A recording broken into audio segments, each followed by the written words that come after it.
heard a little bit enough about Tasyabuh, and it just dawned on me when Tasyabbuh said Valentine's Day is tomorrow. It's true that there are lots of celebrations around the world that Asian countries follow that have no connection with Indonesia. They also have no connection with your culture. They have no connection with anything in the Southeast or Asia as a whole. There are lots of celebrations that are specific to certain countries. In Indonesia, you have Hari Pahlawan. We've talked about that in November, I think. You also have Independence Day, the 17th of August. You have your own version of Mother's Day, which is celebrated as well. You have Hari Kartini, I think that falls on Mother's Day as well, or close to Mother's Day, which is a good day to celebrate. Kartini did a lot for Indonesia, didn't she? She did a lot for education. She did a lot for women.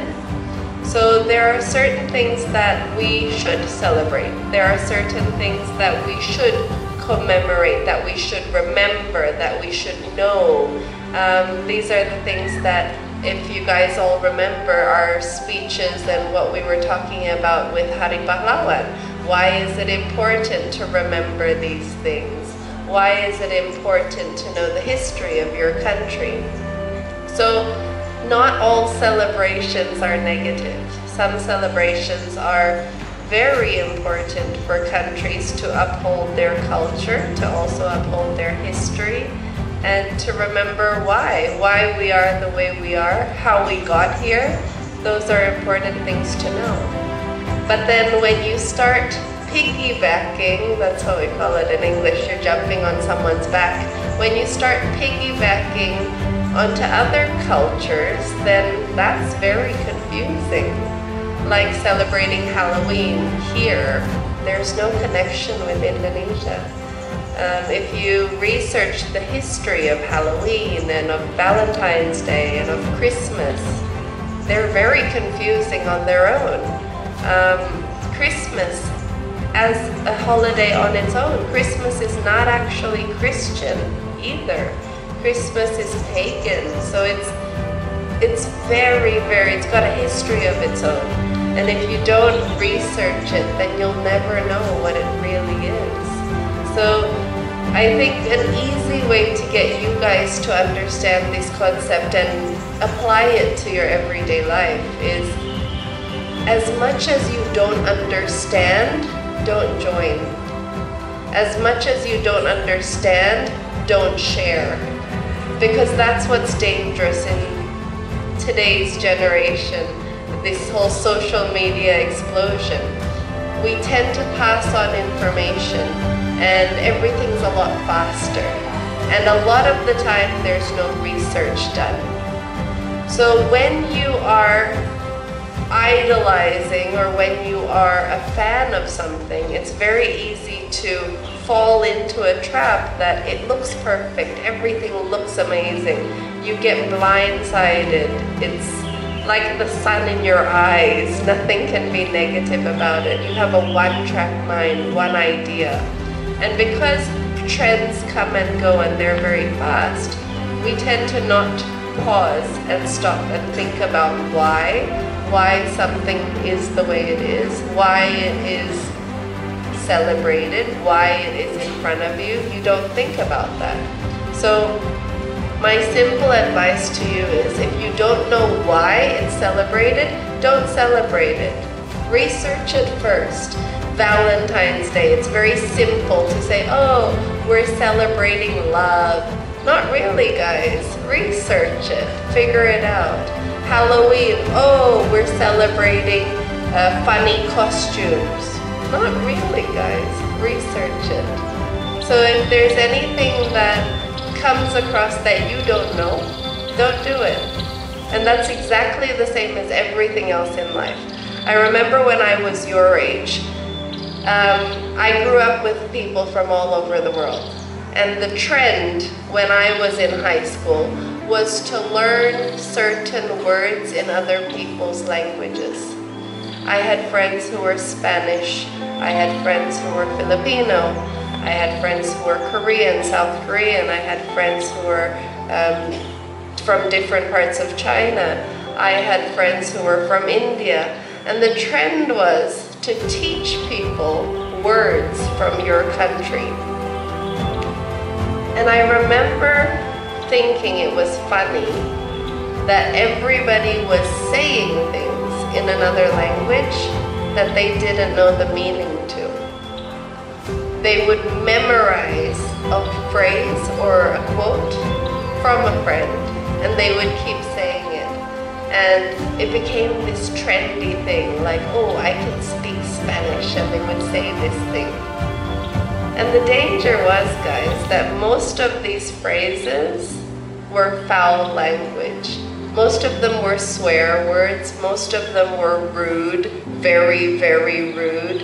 And some of them were even very silly, like talking about yourself, like saying, oh, I look like a whatever, I look like something rude or something negative. But people didn't know what they were saying. They just thought it sounded cool.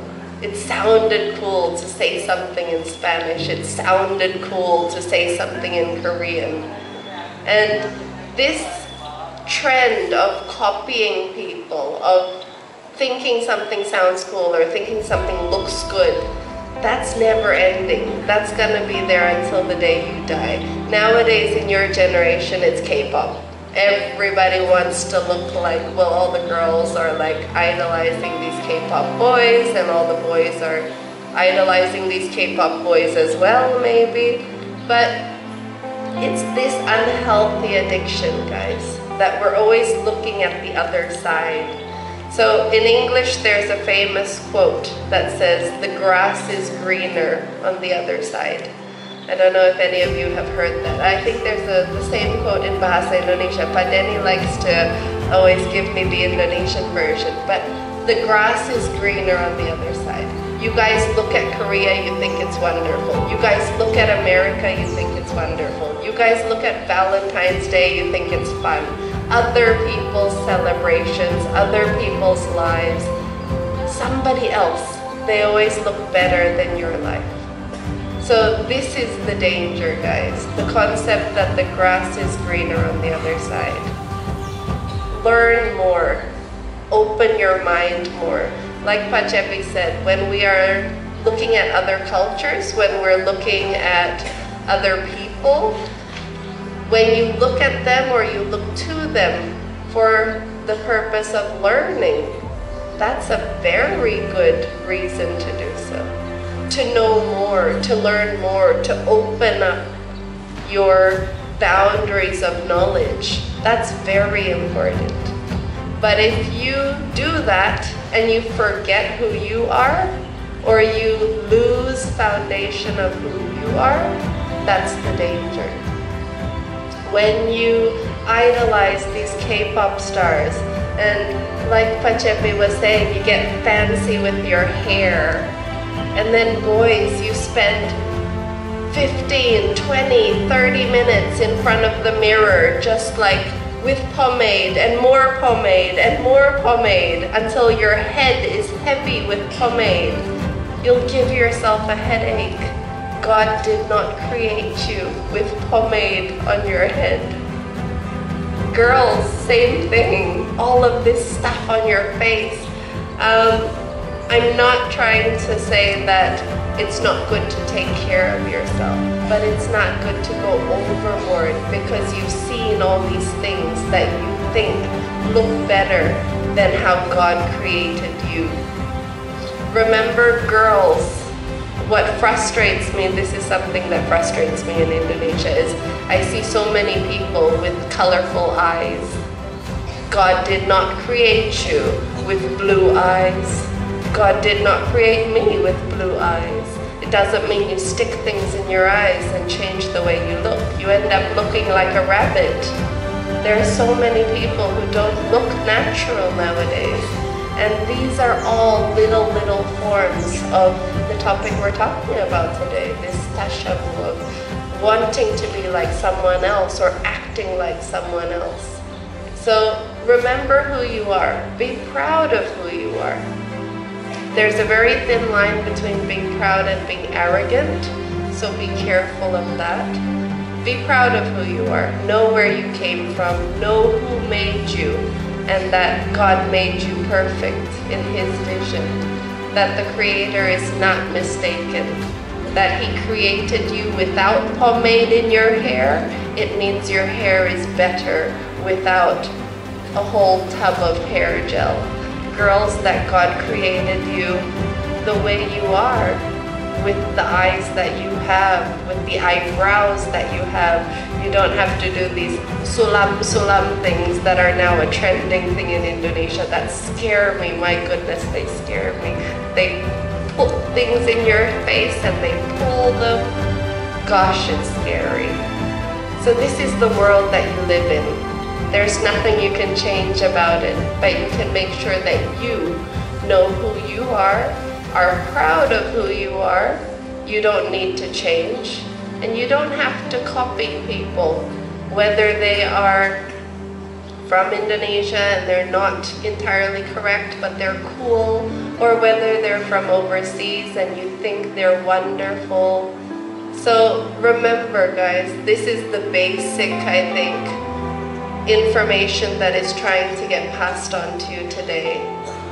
Only do things if you understand them, and only do things that are right for you as a human being, for you as a Muslim, for you as your parents' child, for you as an Al-Masoem student.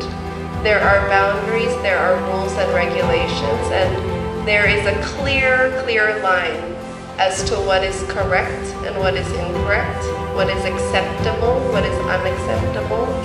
And living inside those boundaries is a very safe place, and it's a very comfortable place. So try to not play on the borders of danger. These are just little things, guys, to think about. But hopefully this all kind of makes sense to you, and it makes you think about how you see the world and how you see the people around you as well. And you can also remind your friends when they're getting a bit too crazed and too fanatic about other things that are not as important. All from me today. Thank you for listening, guys.